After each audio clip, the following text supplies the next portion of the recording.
Today, I want to talk about the one overlooked ministry sin, gluttony.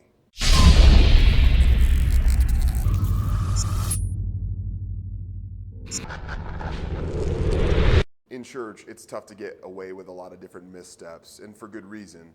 You go to a church for accountability, there's pastors and leaders and people in your groups that are there to support you and to see you through things. But there's this one sin that for some reason doesn't get addressed in its entirety, and that's gluttony. Despite it being explicitly addressed in Scripture as a sin, I don't see the church addressing it that way. Maybe not to the extent that the Scriptures talk about it. So I want to give you 4 reasons why we need to take gluttony more serious in our churches. First, our bodies and minds are physically breaking down because of the way we're eating. So this isn't a secret to a lot of people. Cancer is up, 489,000 cases of cancer this past year. That's a lot. People are getting heart attacks, having strokes, diabetes, Alzheimer's, early onset dementia, things like Crohn's disease and autoimmune conditions are rampant in our culture. Even the rise of celiac disease and gluten intolerance is another issue. Our bodies are breaking down. Now, we do have Western medicine to kind of help Band-Aid that for us, but there's no secret that we are hurting. I'm convinced, and I've said this before, that a lot of us have never felt optimal in our lives, and God's called us to do an intense mission, and so we need to be able to perform, and that means living optimally as possible, and that includes eating the right food. So this is a big issue for us. Number 2, we are unknowingly letting culture define the way we eat instead of God. Unknown to us, we are letting commercials, marketing, advertising, and people trying to sell to you define the way we see food and what's good for us rather than what God says about food. We even are more willing to trust the government with its food pyramid about food than do our own research and even open our scriptures to see what God says about food. This leads to me having conversations with people, about the wedding supper of the Lamb, right? So this is Revelation 19, where Jesus is going to throw a party to show that we've reconciled ourselves to God, or that God rather has reconciled himself to us, and that we're made whole. And so there's going to be this giant feast. And marketing would tell us that, there'll be Cheetos and McDonald's hamburgers and Coca-Cola on those tables, but that's not what God has in mind for us. And God has all natural foods, the way God created those foods to be on that table. And so when I have these conversations with people, they kind of say, well, what about celebrating? What about having the wedding supper of the Lamb? What about feasting? And do not fast when the bridegroom is present, right? Quoting all these things from scriptures.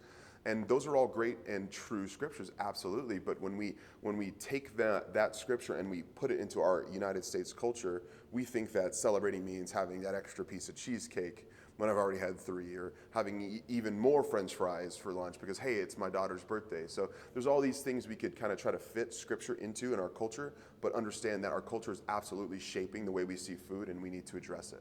Third, gluttony is idolatry.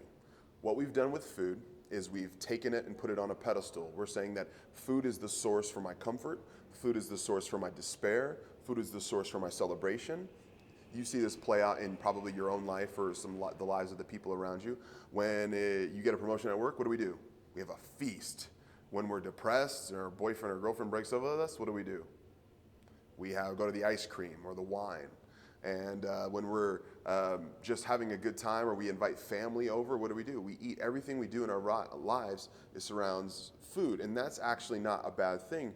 But when we go to food for everything we do, all of the time, we're starting to exchange the truth about God for a lie, Romans 1. We're actually starting to exchange what God says and who he is for food and the comfort that it brings. So Jesus is the great comforter. Jesus is the one we go to when we despair. Jesus is the one we go to when we celebrate, first and foremost, not food. So we've actually done that in our culture, and we've created a dependency on food that a lot of us don't even recognize in our own lives. My 4th and final point is that self-neglect and self-forgetfulness are not the same things. So let me explain this. There is a trend in Christian circles that says, our goals in the Christian life is to be self-forgetful. That means we want to cast all of our worries and our thoughts and our motives all on Christ, and we should not think about ourselves and worry about ourselves and be caring for ourselves because we're so consumed with Jesus that we won't worry about ourselves. Now, that's a great idea. That's incredible, and I hope to live by that in my life, and I hope you do as well.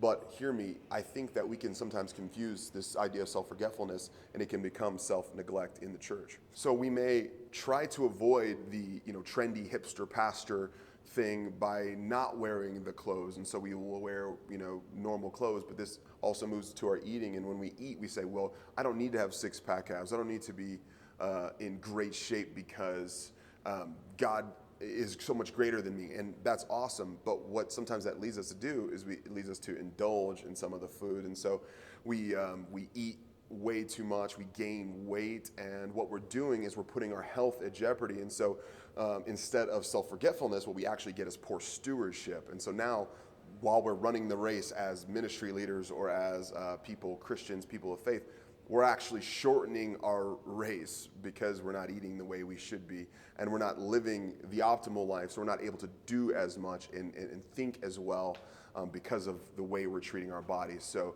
I would caution us in this idea of self-forgetfulness, and I would make sure that we're not accidentally going to the self-neglect and poor stewardship end of the spectrum. So those are my 4 reasons we need to take gluttony more serious. I hope this is impactful for you. Feel free to look around the YouTube channel or the website and click around and find some other things that might be helpful for you, and use the questions below to help work through this with a mentor.